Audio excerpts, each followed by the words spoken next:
జూబ్లీహిల్స్ నియోజకవర్గంలో ఫేక్ ఓట్ల కలకలంపై అధికారులు విచారణ జరిపారు.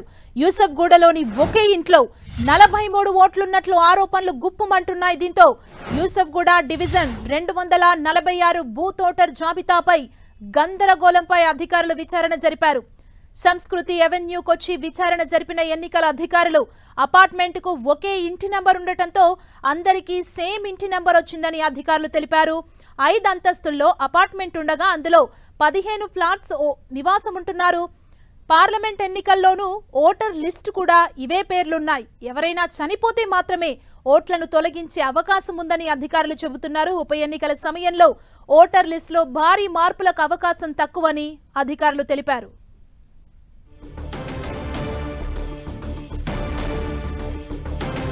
ఇక ప్రస్తుతం ఇదే అంశానికి సంబంధించి రిటర్నింగ్ అధికారి మాట్లాడుతున్నారు. సాయిరామ్ గారు, చూద్దాం. ముందు కొత్తగా జాయిన్ అయినటువంటి ఓట్ల కింద మీరు చూస్తున్నారా, లేకపోతే గతంలో అసెంబ్లీ పార్లమెంట్ ఎన్నికలకు సంబంధించి కూడా ఉండేనా? పార్లమెంట్ ఎన్నికలకు సంబంధించిన వరకు వారు అక్కడే ఉన్నట్టు ప్రాథమిక సమాచారం. సబ్సిక్వెంట్గా వాళ్ళు షిఫ్ట్ అయినది నమోదైందా లేదా అనేది ఈఆర్ఓ గారు విచారణ చేస్తున్నారు. అంటే ఇప్పుడు టాపిక్ మెయిన్గా నడుస్తుందంటే అక్కడ ఒకటే ఇంట్లో మొత్తం కూడా చేర్చినారు బోగస్ ఓట్లు అనేది మనకి తెలిసిపోతుంది సార్. మనకి అపార్ట్మెంట్ ఉంది. పూర్తి విచారణ జరిగిన తర్వాతనే మనకి నివేదిక వస్తుంది. దాని ప్రకారం మన జిల్లా ఎన్నికల అధికారి గారికి మన ఎలక్షన్ కమిషన్ వాళ్ళకి నివేదిక పంపించడం జరుగుతుంది. ప్రాథమిక సమాచారంతో పాటు నేను మీకు చెప్పేసాను. ఈ ఎన్నికలకు సంబంధించి గుర్తులకు సంబంధించినటువంటి దాంట్లో రోటీ మేకర్ కానీ మిగతా అట్లాంటివి ఏమన్నా ఉన్నాయా ఈసీఐ నుంచి? మనకి ఎలక్షన్ కమిషన్ నుంచి 8వ తారీఖున ఫ్రీ సింబల్స్ లిస్ట్ మొత్తం మన దగ్గర ఉంది సార్. ఫ్రీ సింబల్స్ లిస్ట్ ప్రకారమే మనము ఇది కదా ఇదా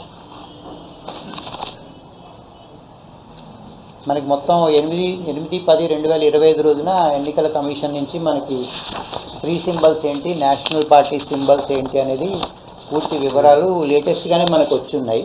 సో దీని ప్రకారమే మేము మా బయట హెల్ప్ డెస్క్లో కూడా అభ్యర్థులకి ఫ్రీ సింబల్ ఏది, అలాగే మనకి రిజర్వ్ సింబల్ ఏది అనేది, మన తెలంగాణలో ఏ సింబల్ వర్తించదు అనేది వాళ్ళకి గైడ్ చేస్తున్నాము. దాని ప్రకారమే మనకి ఫైనల్గా డెసిషన్ తీసుకోవడం జరుగుతుంది. ఇప్పుడు ఈ దొంగ ఓట్ల అంశం ప్రధానంగా తెరవైపు వచ్చిన తర్వాత ఆ డివిజన్లో ఈసారి కొత్త ఓట్లు ఎన్ని నమోదయ్యాయనేటువంటి ప్రశ్న ఉత్పన్నమవుతుంది. అట్లాంటి సార్ నేను చెప్పాను కదా, మనకి ఇక్కడ మాత్రమే మనకి